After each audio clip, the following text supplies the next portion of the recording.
எல்லாருக்கும் வணக்கம். இன்றைக்கி சூப்பரான ஒரு ஈவினிங் ஸ்நாக் தாங்க செய்ய போகிறோம். இது நல்ல ஒரு ஹெல்த்தியான ஸ்நாக்கும் கூட. பிள்ளைங்களுக்கெல்லாம் நீங்கள் பண்டம் ஏதாவது கேட்டாங்கன்னா, நம்ம கடையில் வாங்குறதுக்கு பதிலா இந்த மாதிரியான ஸ்நாக்கை சட்டுனே செஞ்சு கொடுத்துர்லாம். எள்ளும் வெல்லமும் இருந்தாலே போதும். வேறு எதுவுமே உங்களுக்கு தேவையில்லை. எள்ளு உருண்டை தான். எள்ளு உருண்டைக்கு நான் இன்றைக்கி வெள்ளை எள் எடுத்துருக்கிறேன். நீங்கள் வேணும்னா கருப்பு எள்ளு செஞ்சுக்கலாம். கருப்பு எள்ளில் செய்யும்போது உங்களுக்கு கலர் நல்ல கருப்பு கலரில் கிடைக்கும்.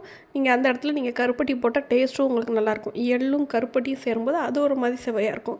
இது வெள்ளை எள் எடுத்துருக்கிறதுனால நான் இன்றைக்கி வெல்லம் எடுத்துருக்கிறேன். இதுவும் நீங்கள் கருப்பட்டி போட்டு கூட செய்யலாம். இந்த டேஸ்ட்டும் நல்லாயிருக்கும். இப்போ நான் 1 கப் அளவுக்கு எள் எடுத்துருக்கிறேன். எந்த கப்புக்கு எள் எடுத்துருக்கோமோ அதே அளவுக்கு வெல்லம் எடுத்துக்கோங்க. வெல்லம் நான் மண்டை வெல்லம் தான், அதாவது உருண்டை வெல்லம் இருக்கு இல்லையா, அந்த வெல்லம் தான் எடுத்துருக்கேன். அதை நல்லா தட்டிட்டு நான் அளந்துக்கிறேன். நீங்கள் அச்சு வெல்லம் அப்படின்னீங்கன்னா அது உள்ளே போட்டு பாருங்கள். அந்த பாத்திரத்துக்குள்ளே போட்டு பார்த்துட்டிங்கன்னா அதுலேருந்து ஒரு 1 மட்டும் கூட எக்ஸ்ட்ரா வச்சுக்கோங்க. அந்த அளவு தான் உங்களுக்கு அளவு, அதுக்காண்டி நான் சொல்கிறேன். இப்போ வெறும் கடாயில் நம்ம எடுத்து வச்சுருக்கிற அந்த எள் நல்லா போட்டு வெறும் சட்டியில் வறுக்கணும். எண்ணெய் எதுவுமே நீங்கள் ஊற்ற தேவையில்லை.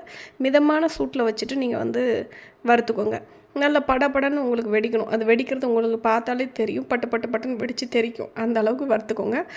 அதே மாதிரி எள் வறுக்கிறதுக்கு முன்னாடி லைட்டாக அலசி கல் மண் இருக்காங்கிறத பார்த்துட்டு அதுக்கப்புறம் நீங்கள் வறுத்து எடுத்துக்கோங்க. இப்போ ஒரு மிக்ஸி ஜாரில் ஏலக்காய் சேர்த்துக்கலாம்.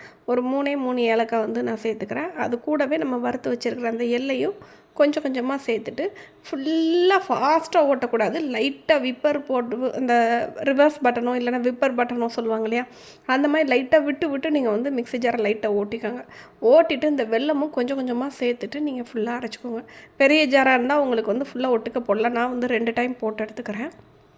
இப்போ 2யுமே சேர்த்து நல்லா பிளெண்ட் பண்ண இந்த மாதிரி ஒரு ஈரப்பசத்தோடு உங்களுக்கு கிடச்சிருங்க.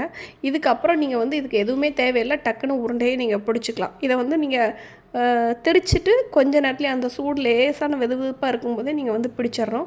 காஞ்சிருச்சு அப்படின்னா உங்களுக்கு பிடிக்க வராது. உங்களுக்கு ஒன்றோட ஒன்று ஒட்டாது. ஸோ இதில் ஈரமாக இருக்கும்போது நீங்கள் பிடிச்சிட்டிங்க அப்படின்னா உங்களுக்கு சூப்பராக இந்த மாதிரி உருண்டைகள் வந்துடும். தேவைப்பட்டால் நீங்கள் நெய் கூட நீங்கள் சேர்த்துக்கலாம். நெய் விட்டு பிடிக்கணுன்னா கூட நீங்கள் பிடிச்சிக்கலாம். ஸோ சூப்பரான இந்த எள் உருண்டை ரெடி ஆயிடுச்சு. நீங்களும் உங்கள் வீட்டில் ட்ரை பண்ணி பாருங்கள். பிடிச்சிருந்துச்சு அப்படின்னா சேனலை மறக்காமல் அப்படியே சப்ஸ்கிரைபும் பண்ணிக்கோங்க. தேங்க்ஸ் ஃபார் வாட்சிங்.